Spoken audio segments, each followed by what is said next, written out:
video is brought to you by Against the Flow of Mississippi. Against the Flow of Mississippi is a book about Jake Fayard, a Marine veteran who is unhappy with the political machine running the state of Mississippi. He decides to fight the corruption from the inside. Jake will face more challenges than he ever has and will stand up for what he thinks is right.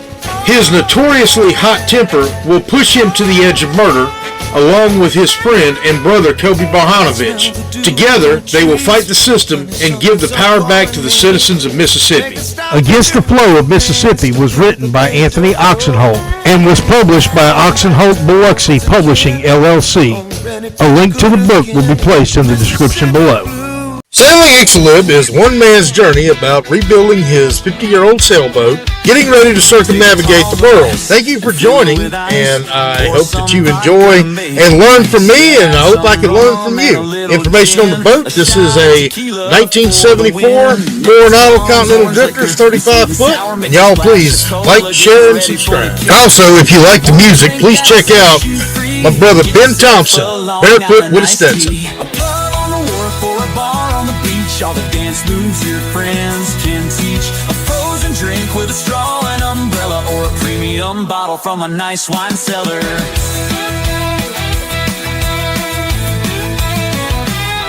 cup of ice and a little Sprite. You're getting ready for a fun night. Add some light rum and a little more. Then passion fruit juice is your next pour. A little lime juice and you're almost done. Now a big shot of 151. You're drinking something that is insane. Enjoy drinking a hurricane. A pub on the wharf or a bar on the beach. All the dance moves your friends can teach. A frozen drink made with Bacardi, bare feet and blue jeans. Get ready to party.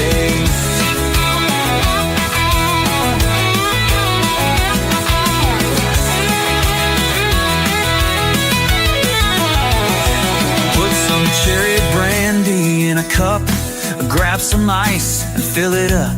Add dark rum and light rum too, and pineapple and papaya juice. Add sugar and get ready for some fun. The last ingredient is 151. Your senses will flood like a tsunami. You're about to drink yourself a zombie. A pub on the wharf or a bar on the beach. All the dance moves your friends can teach. A frozen drink made with Bacardi, bare feet and blue jeans. Get ready to party.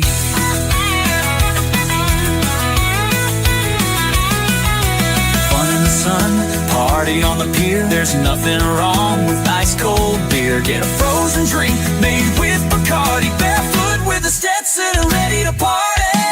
Barefoot with a Stetson and ready to party. Frozen drinks, warm nights, feeling hearty.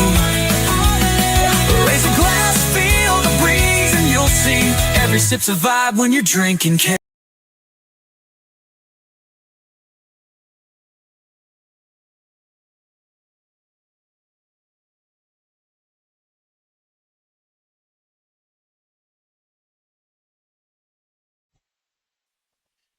All right, y'all, welcome back to another episode of Sailing Ixalib. Your host, Anthony Oksenholt.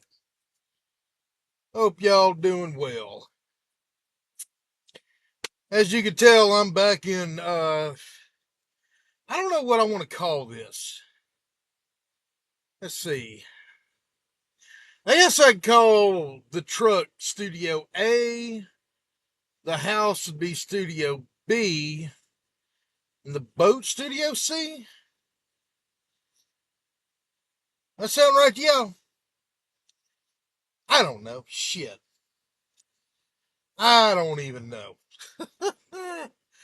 Sorry, y'all. This tired greetings from Lake City, Florida.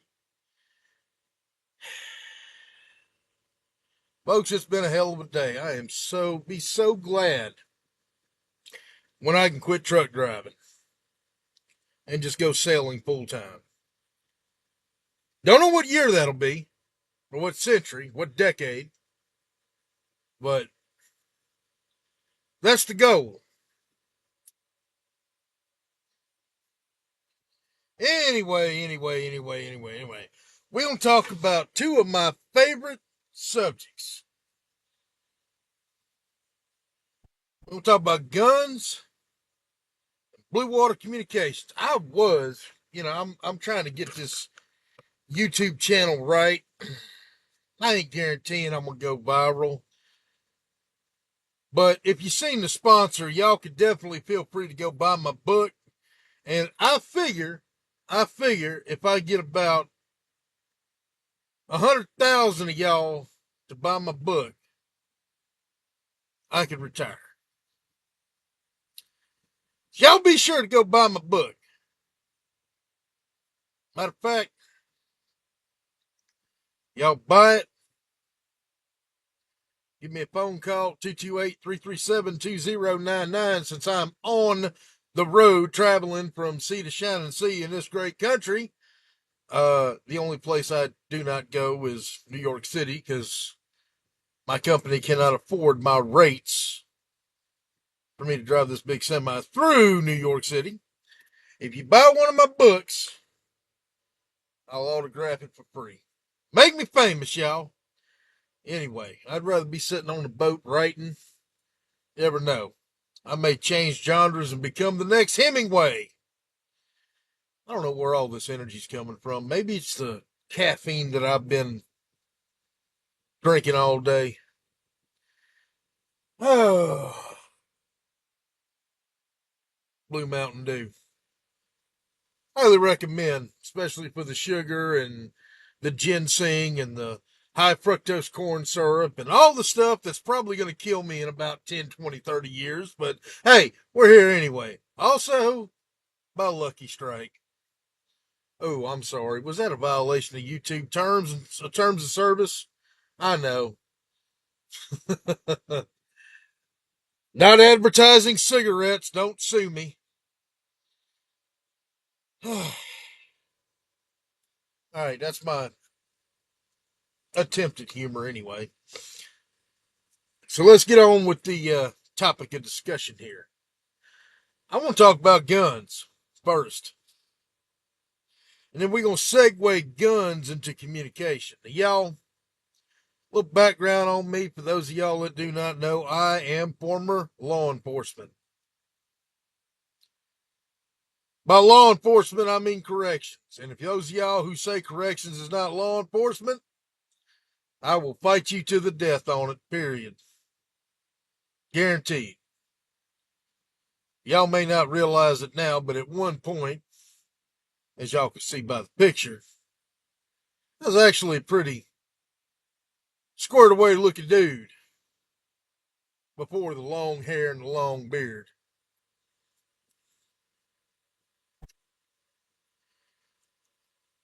Maybe I should get back to that. I don't know. We'll see. Right now, I'm just old redneck truck driver, and I kind of enjoy it. Well, I enjoy the long hair and the beard, not having to put on a uniform and not having to shave anymore. I don't enjoy the truck driving. So, just to make that straight. Um, Sleeping in your own bed is just, yeah. Anyway, back on topic here. We talking about firearms. So, those of y'all here in the U.S. know that we have the God-given Second Amendment right to keep and bear arms. It's understood, right? We all know it. We got several organizations. Fuck the NRA. Don't like what the NRA did to a friend of mine who was running for Congress back in 2014. They kind of went for the guy who was against open carry in Mississippi and did not support the guy who was at the time the only Class 3 firearms manufacturer in the state. Not to mention they backed up somebody like Harry Reid, not trying to get political here, but that's why I don't like the NRA. Sorry, not sorry. No apologies. I don't like the NRA. I think they speak with forked tongue. Matter of fact, I'm not a member of any gun owners association or any gun clubs or anything like that. I'm not a club guy. I'm me. I like to have fun. I'm not saying that I haven't carried professionally, because I certainly have. Uh, this is not my truck, so company policy says that I cannot carry a firearm in this truck, so I don't. I like the people I work with, and, well, I got something else for those who would try to get stupid with me. These hands are rated E for anybody. Um, but I don't have a lot of problems out here on the road like that. I don't really have a call for it.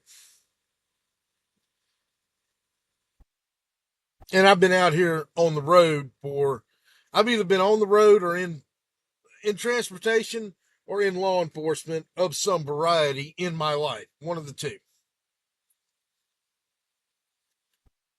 I've carried a gun out here on the road, absolutely.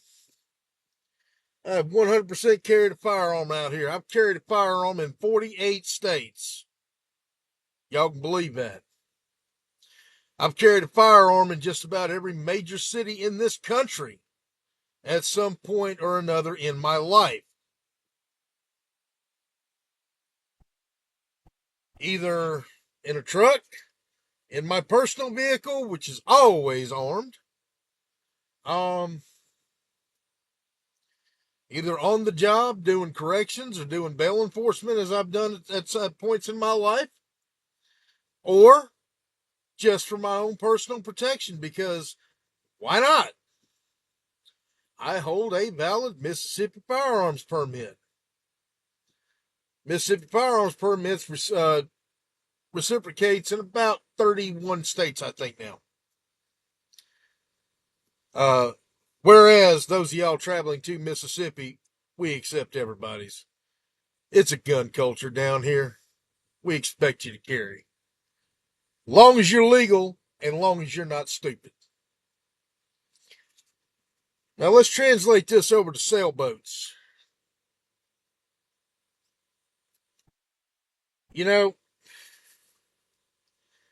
I'm pretty sure as a U.S. flag ship in international waters, U.S. law applies to that boat. So if you got a British flag boat, British flag yacht, and you try to carry a 9mm in international waters, I don't think it's going to work out too good for you. Maybe, I don't know. Not quite sure how that works. So I'm speaking to U.S. sailors only on this part of the video. You can skip later when I start talking about blue water communications. And I'm doing 2 in 1 because this is the discussion phase. I'm going to do the practical phase at some point later on. Right now we're just discussing, or I'm talking to the camera, talking to myself, whatever. However y'all wanted to classify it, that's what I'm doing. Who knows? Maybe nobody will watch this video and I'm just talking to myself. We'll see. Anyway, guns on boats. All right. Is it a good idea to carry a firearm on a boat? Maybe. Let me ask you a question. How confident are you that you can defend yourself with your firearm? Better question. How confident are you that you're going to not get your firearm taken from you and used against you? Anybody can go put holes in paper downrange. My blind grandmother that's been dead for 20 years could put rounds downrange on paper. Anybody in the world. I could take my 4-year-old nephew and let him put lead downrange.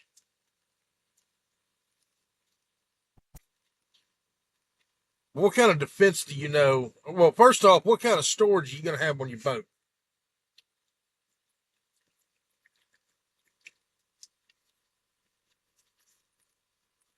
Most of us that have boats, we like to drink. Let's face it, we like to go to the bar on, while we're in port and go have a few beers. I certainly like a beer once in a while, though I do prefer to drink on my boat. I'm not much of a bar guy, but a lot of people are bar people. In most states, if not all, and with good reason, it is against the law to go into a bar with a firearm.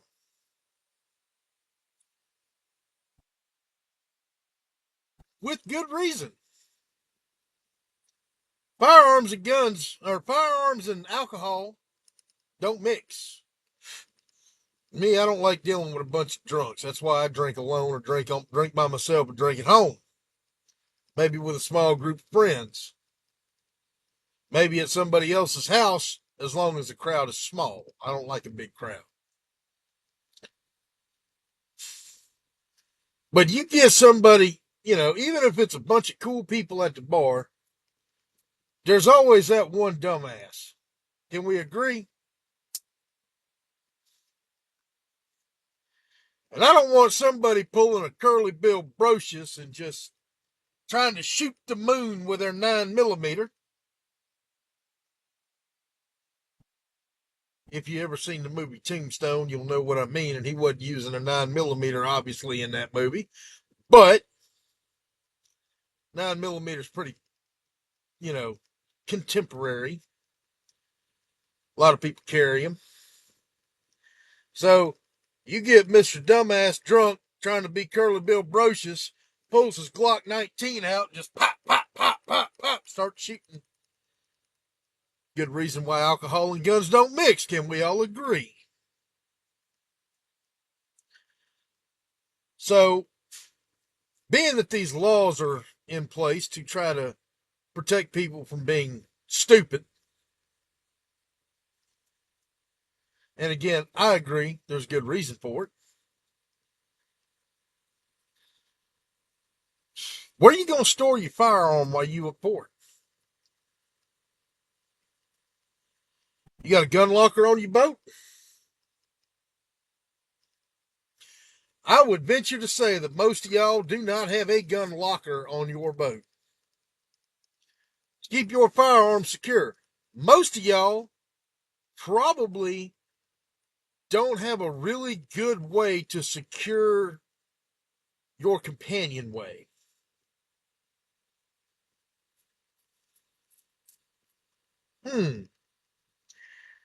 So what are you going to do when some criminal boards your boat while you're at the bar? They've done it before. And they try to steal some shit. Then they see you got an unlocked companionway and they go down there. And when they get down there in the saloon, they look and, why isn't this cute? There's a Glock 19 right there. I need me a Glock 19 to go commit other crimes somewhere. Matter of fact, this rival criminal pissed me off, and I think I'm gonna kill him with this Glock 19 I just found. What'd you do?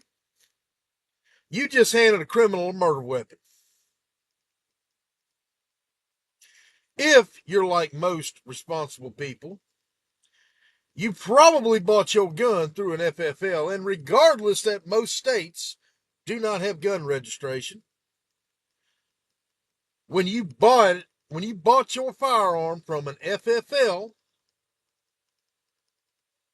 you went and did the long form, and they put that gun on there and that serial number on that long form, it's registered to you. Federally. And that FFL is required by law to keep those records for, I think, 7 to 10 years? Gee, so, what's going to happen when that gun comes back to a crime?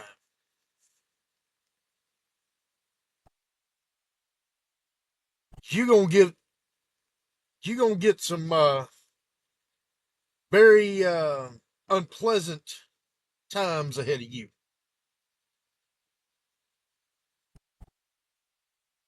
Because I believe somebody's gonna want to have a word or two with you, and they're gonna be wanting to know why you were so stupid and irresponsible with your weapon that it wound up in the hands of a criminal because you didn't know how to secure it. What if you go to a foreign port? Second Amendment only covers the free 50 and the other territories, I would argue, that are under the U.S. flag. But let's just say you decide to go to one of the islands, Barbados. Ain't no Second Amendment there. They may require you to declare your firearm. Now, let's assume you don't. Now, the most expensive firearm that I'll carry as an everyday carry is probably a Glock. Maybe a SIG, but probably a Glock.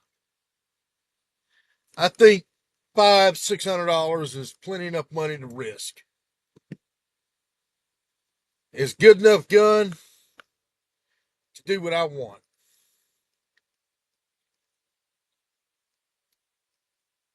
But let's just say you want to be extra and carry your range toys on your boat.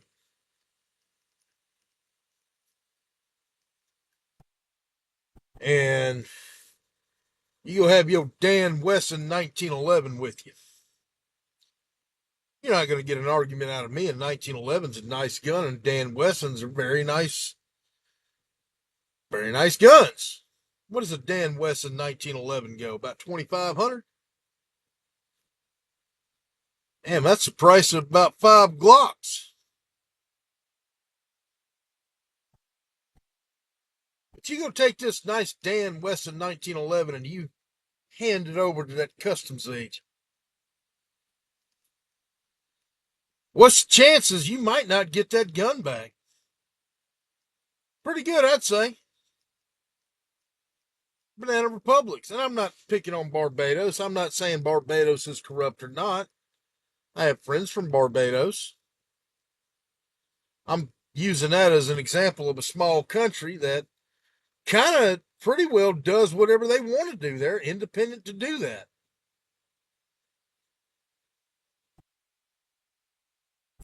You might lose your gun. All right. Let's take it a step further. Some of y'all like AR-15s. I'm not terribly crazy about an AR. They have their purpose. And it is a very formidable weapon. You're not going to get an argument out of me. I don't like them, but I'm a fan of the old Kalashnikovs. I'll tell you that now. I like my AK-47s. But you have that kind of weapon on board, you might have to answer some questions in port about why you have it.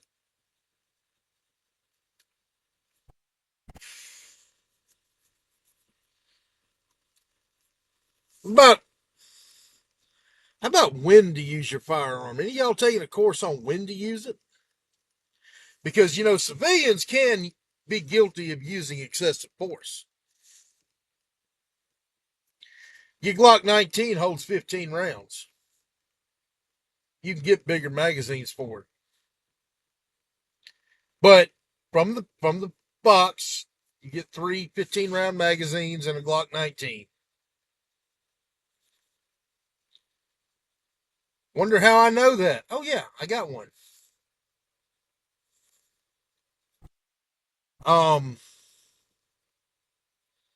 What are you going to do? Somebody tries to steal your dinghy. You going to put 15 rounds in them?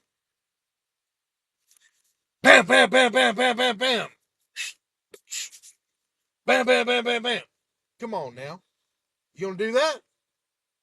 That's excessive force.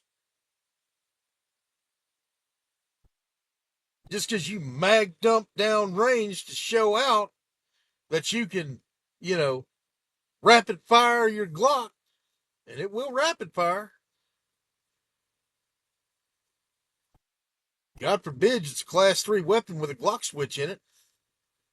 But let's assume that you go ahead, you just mag dump on somebody, reload, mag dump again, because you're pissed off because they tried to steal your boat.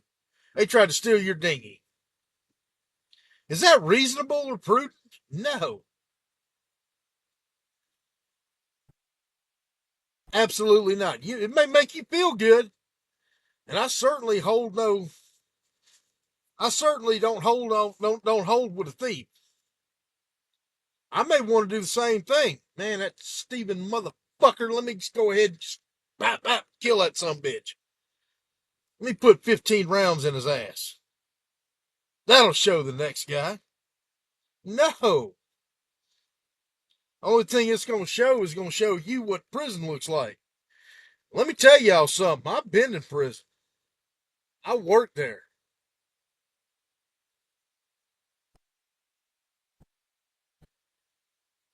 I started my career not more than 30 miles from right where I'm sitting, Rayford, Florida. I can tell you right now, if you do that shit here in Florida, make sure you get up early Saturday morning because the coffee cake's pretty good. That zesty patty, though, I ain't too sure about. And the goulash with the ramen noodles,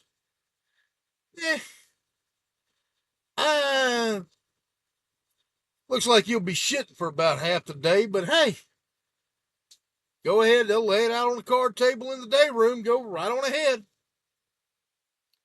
But you going to prison, son.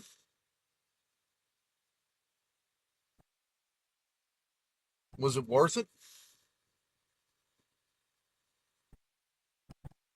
All right. Let's talk about piracy. Let's say you're out in international waters. First off, avoid areas with high piracy. The Horn of Africa would probably be the top of the list of places that I would strongly advise you avoid. I don't know about y'all, but being taken hostage in Yemen just don't sound like fun. Not to mention when these some bitches go to board your boat, it ain't just going to be one pointing one gun at you. You probably going to have a handful of them pointing guns at you, and every one of their barrels are trained on you. And unlike you, more than likely, Mr. Viewer of my video here, they're probably trained killers. So you go out there and you go see that they're coming up, and you go grab your AR, assuming that you have it, slap magazine in it, charge it, come up, you got it at your shoulder. Oh shit, which one do I shoot first? Fuck.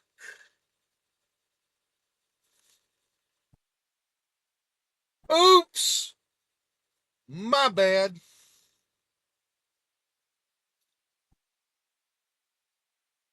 If they hear about your death, you think you're going to have a grave for your people to come visit? Nope. They're just going to put your ass on a t-shirt. That's going to be your funeral. You're going to be on somebody's t-shirt. Hate to say it, but y'all know I'm right. So, is it really worth it? If you got 4 or 5 of them pointing guns at you, and you've got one gun by yourself, maybe you got somebody else on board that's 2. But they got guns on them too. And if your boat's like most boats that I've seen, you only have one place of ingress and egress.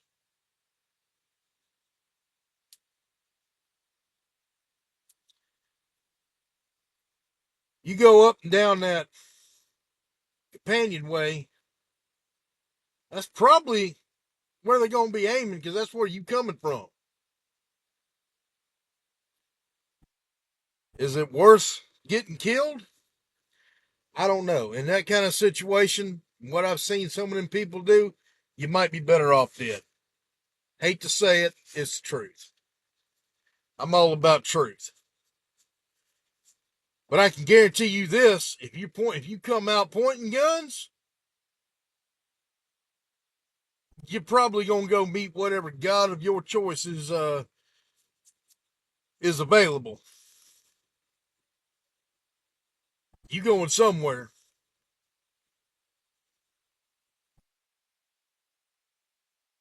Sandblast Islands, I've heard, starting to have a little bit of pirate activity over there again.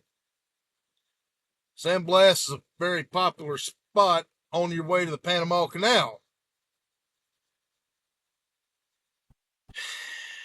They're not as dangerous, I would say, as around the Horn of Africa, but there's still a potential for dangerous and violence.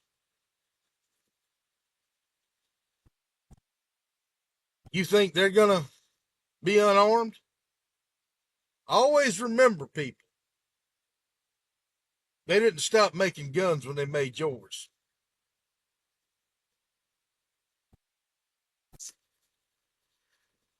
All right. What about weapons retention? Any of y'all taking a weapons retention course? I have. I train that way. You're not going to get my weapon. If it's on my hip in a holster, you try to grab it, you're going to pull back your hand in about 4 or 5 different pieces because I'm going to break it. And my intention is to hurt you. And the reason my intention is to hurt you is so you don't hurt me. I call it being prudent.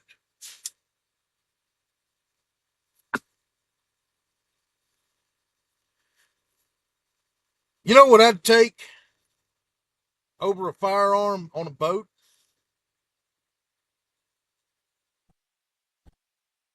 I'd take an air horn. Something loud, something ear piercing.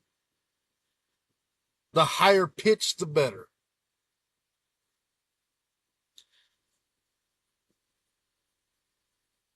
I would much rather scare the shit out of somebody with that than come out shooting.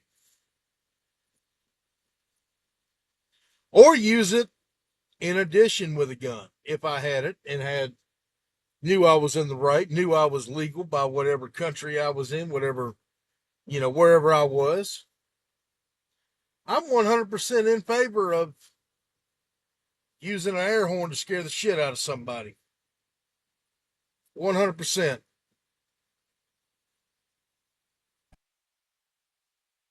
As a matter of fact, I'm probably, because I'm gutting my boat, as y'all seen in the last video, I'm probably going to set up an alarm system like that, something with some outdoor speakers that's just shriekingly loud.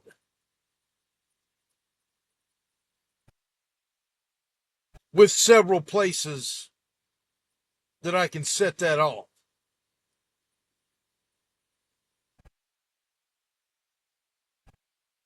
I would much rather scare them into jumping in the water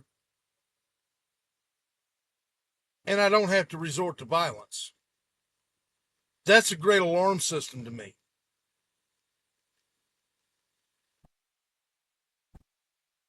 Again, to each his own. I know some tactics and tactical advantages that you may not know. You may know some that I don't know. I don't know everything. I'm not an expert. I just know how I trained and what I've been trained on. And the other thing, and this is going to segue into the second part of this,